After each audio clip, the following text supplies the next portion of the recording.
Baik,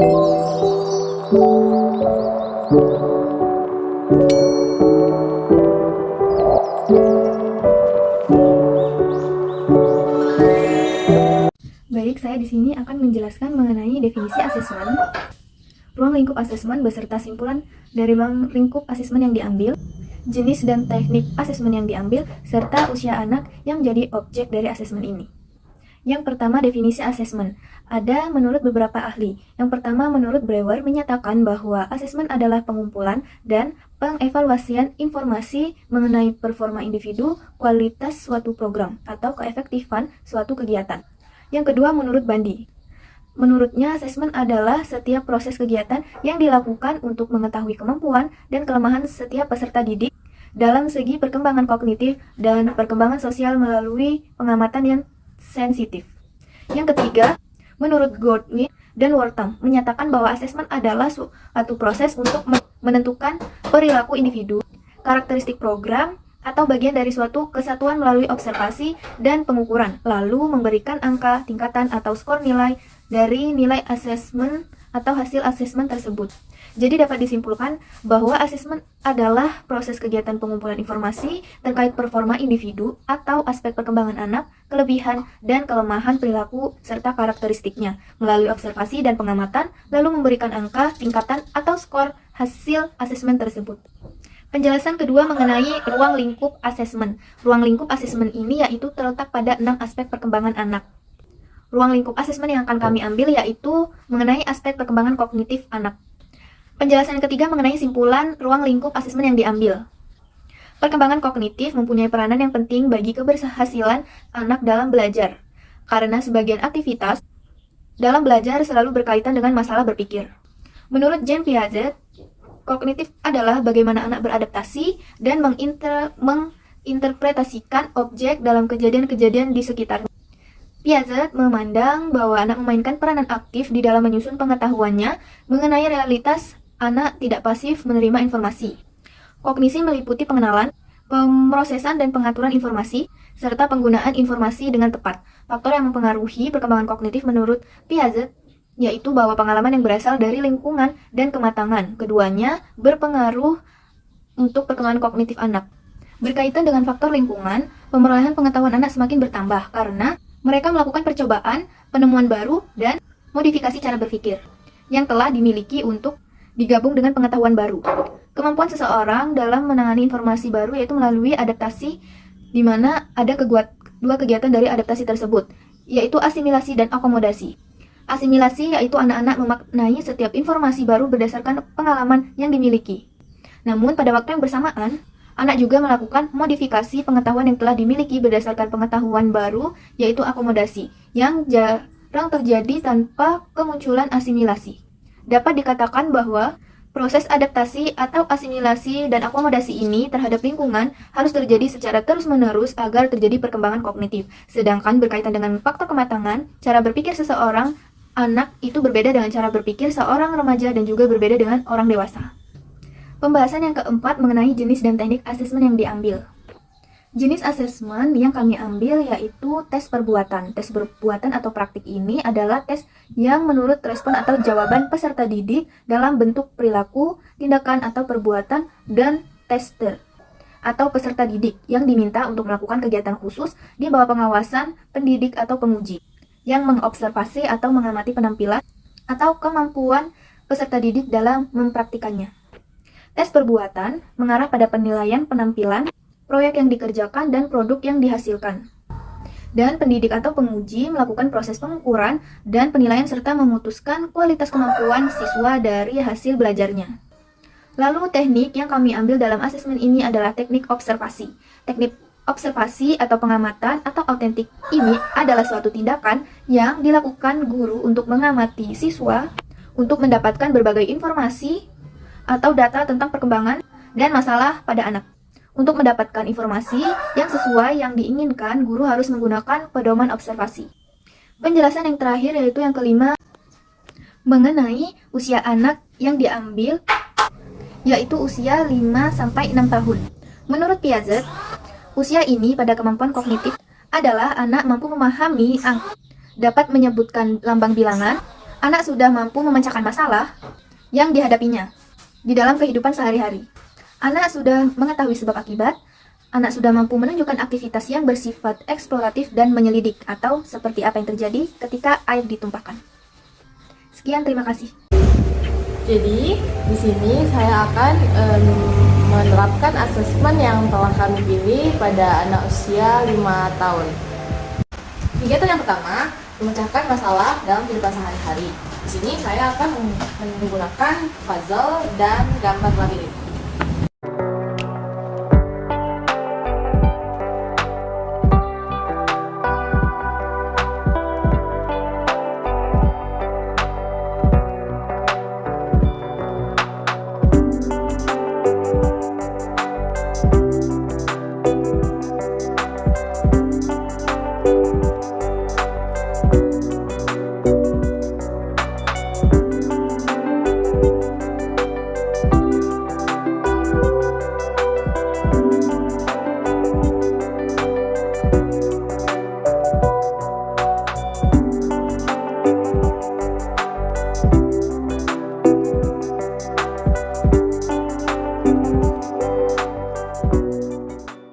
Selanjutnya, mengenal perbedaan berdasarkan ukuran. Ini ada gambar. Apa ini yang satu? Ini gambar apa? Sangkir. Ini perintahnya, urutkan gambar sangkir dari yang kecil ke yang terbesar menggunakan angka dari 1 sampai 4. Ini kita lihat nomor 1, ada gambar apa tadi? Sangkir. Sekarang kita pilih mana gambar sangkir yang paling kecil. Ini. Jadi kita tulis angka 1. Selanjutnya yang paling terkecil nomor 2. Gimana? Tunjuk. Pintar, berarti kita tulis angka 2. Selanjutnya yang terbesar nomor 3 yang mana? Coba tunjuk. Yang ini. Berarti kita tulis angka 3. Coba tulis. Ya, dan terakhir yang paling besar Ini. tulis angka 4. Oke, pintar.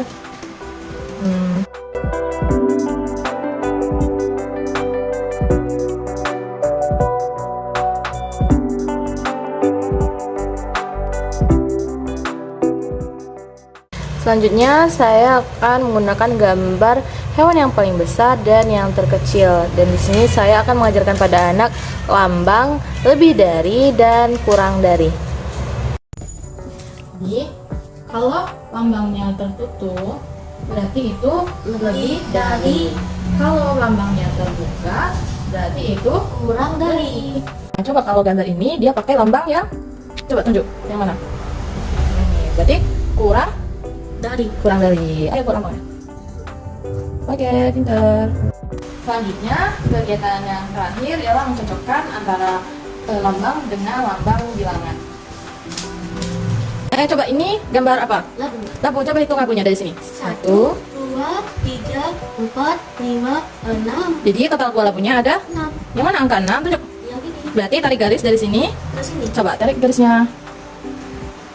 Pintar. Selanjutnya ini gambar apa ya? Jahe. Mari kita hitung. 1, 2, 3, 4, 5. Jadi total jahenya ada? 5. Yang mana angka 5? Ini. Tarik garis. Ini.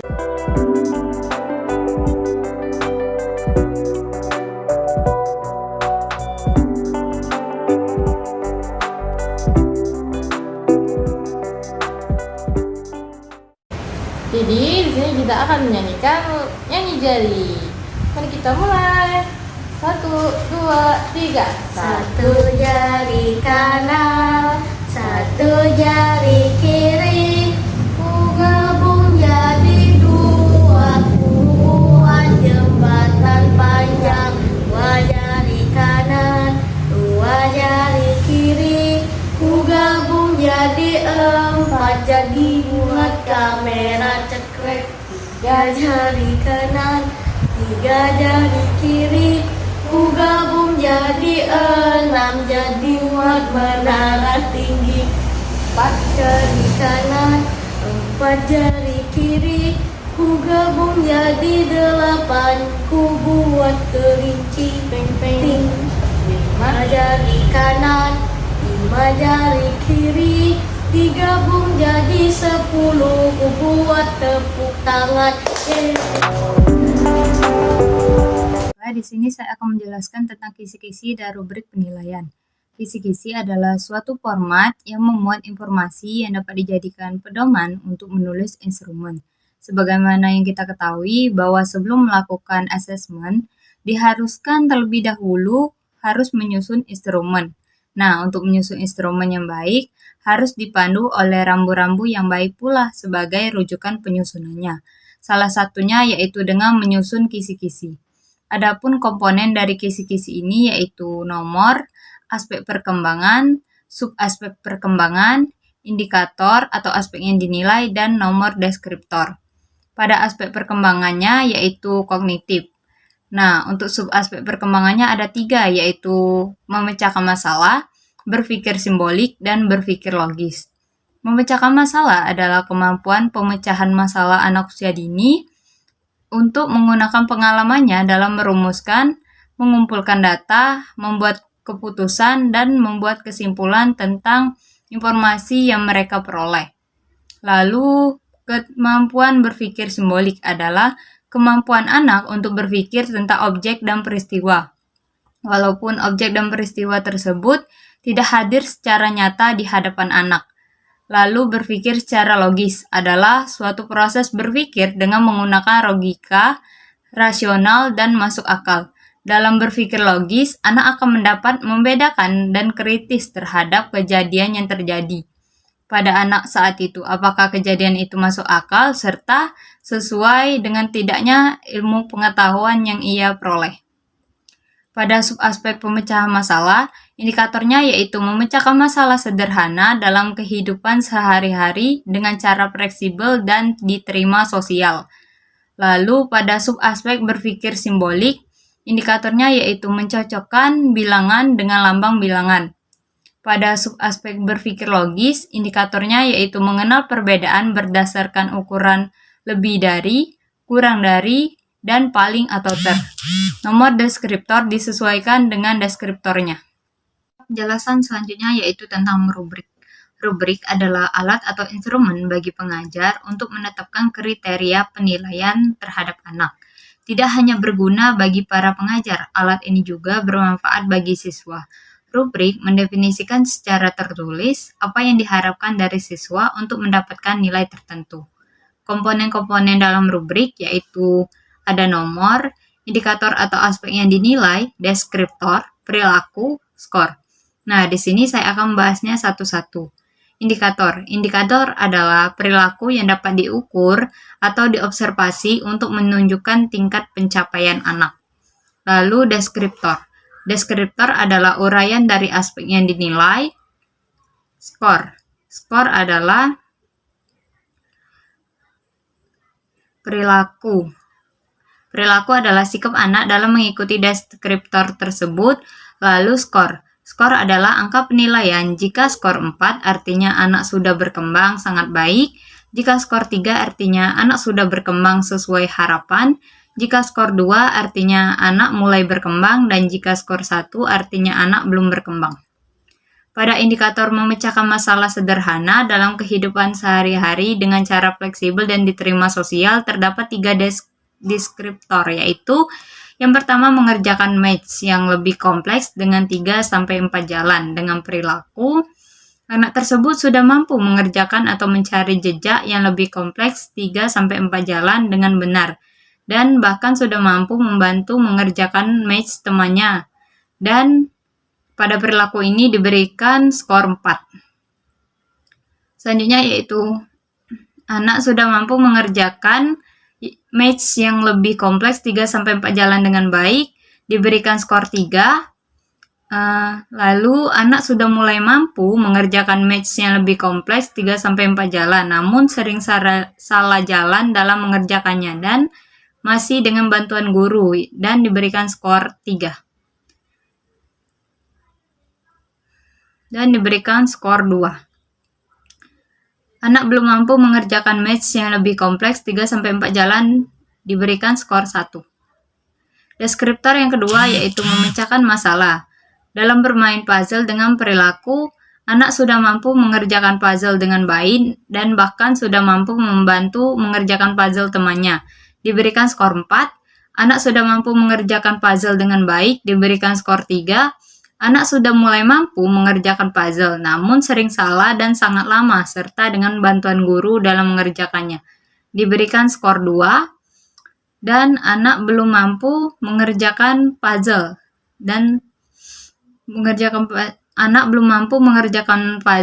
dan diberikan skor 1. Deskriptor selanjutnya yaitu anak tidak menangis atau merengek jika suatu terjadi tidak sesuai harapannya dengan perilaku. Anak mampu menahan dirinya untuk tidak menangis atau merengek jika suatu terjadi tidak sesuai dengan harapan dan mengatasi masalahnya sendiri.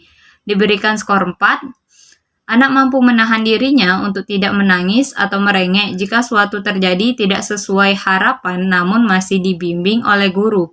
Diberikan skor 3. Lalu, anak mulai mampu menahan dirinya untuk tidak menangis atau merengek jika suatu terjadi tidak sesuai harapan. Diberikan skor 2. Anak tidak mampu menahan dirinya untuk tidak menangis atau merengek jika suatu terjadi tidak sesuai harapannya. Diberikan skor 1.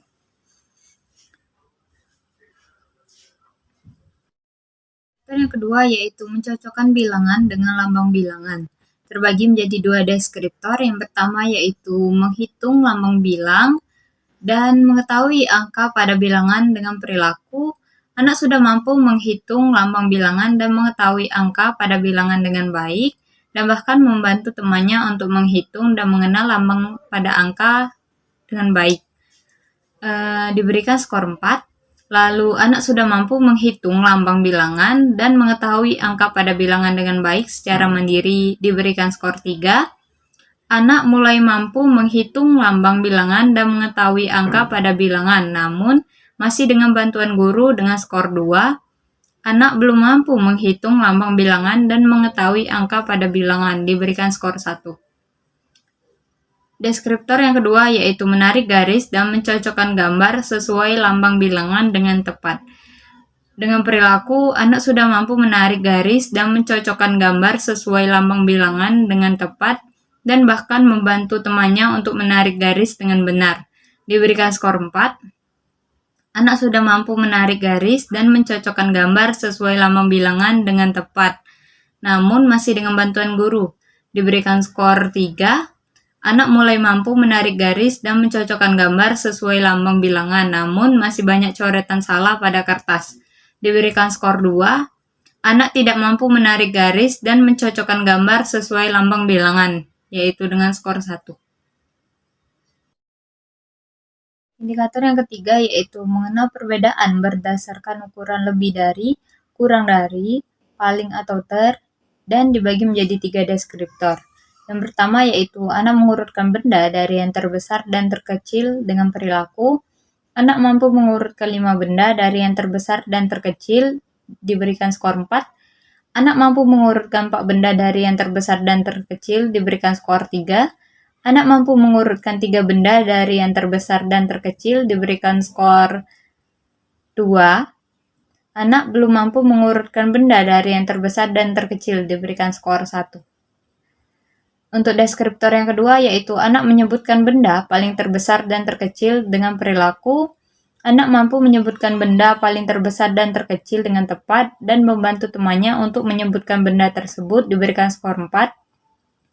Anak mampu menyebutkan benda paling terbesar dan terkecil dengan tepat, diberikan skor 3.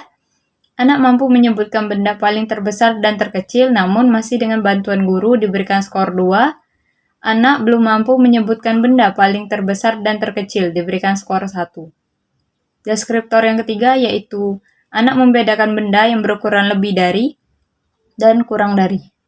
Perilakunya yaitu anak mampu membedakan 3 benda dengan ukuran lebih dari dan kurang dari dengan tepat dan membantu temannya untuk membedakan hal tersebut, diberikan skor 4.